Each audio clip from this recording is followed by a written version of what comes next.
प्रिय बंधू आणि भगिनींनो, सप्रेम नमस्कार. मी सुरेंद्र जोशी. आपणा सर्वांना नवीन वर्षाच्या मनपूर्वक हार्दिक शुभेच्छा.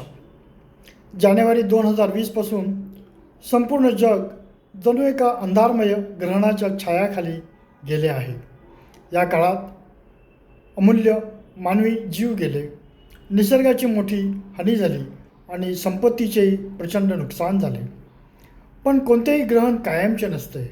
हे ग्रहण आता संपुष्टात येवो आणि नवीन वर्षातून मानवतेचा नवा प्रकाश, शांतता आणि समृद्धी जन्माला येवो, यासाठी आपण सर्वांनी आशा ठेवूया आणि कृती करूया. आपणास विनंती आहे की माझे YouTube channel humanity first by Surendra Joshi याला भेट द्या व लाईक करा. आपण सर्वांनी खालील प्रार्थना मनोभावे करूया. हीच आमुची प्रार्थना आणि हेच आमुचे मागणे, माणसाने माणसाशी माणसासम वागणे. धर्म जाती प्रांत भाषा देश सारे संपू दे, एक निष्ठा एक आशा एक रंगी रंगू दे.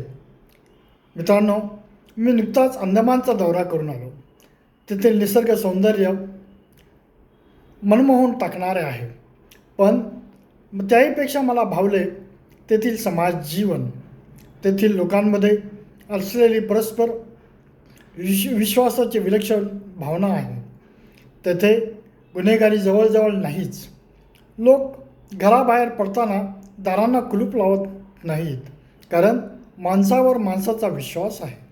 लोक एकमेकांशी प्रेमाने आदराने वागतात आणि अडचणीच्या वेळी कोणालाही मदतीचा हात देतात.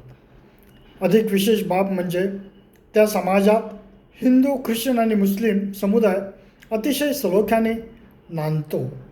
बंगाली व तामिळ भाषिक असूनही कोणता दुरावा नाही. रोटीबेटी व्यवहार होतात. आपुलकी आहे आणि आनंदी सहजीवन आहे. वैवाहिक जीवनात मतभेद निर्माण झाले तर ते द्वेष न ठेवता समोपचाराने मिटवले जातात. हेच खरे ह्युमॅनिटी फर्स्ट या विचारांचे जिवंत उदाहरण आहे. मित्रांनो, असा समाज आपणही घडवू शकतो जिथे माणुसकी उच्चस्थानी असेल. चला तर मग ह्युमॅनिटी फर्स्ट ही विचारसरणी आपल्या आचरणात आणूया आणि एक सुसंस्कृत शांततापूर्ण समाज घडूया. नवीन वर्ष आपणा सर्वांच्या आयुष्यात मानवतेचा प्रकाश घेऊन येऊ. धन्यवाद.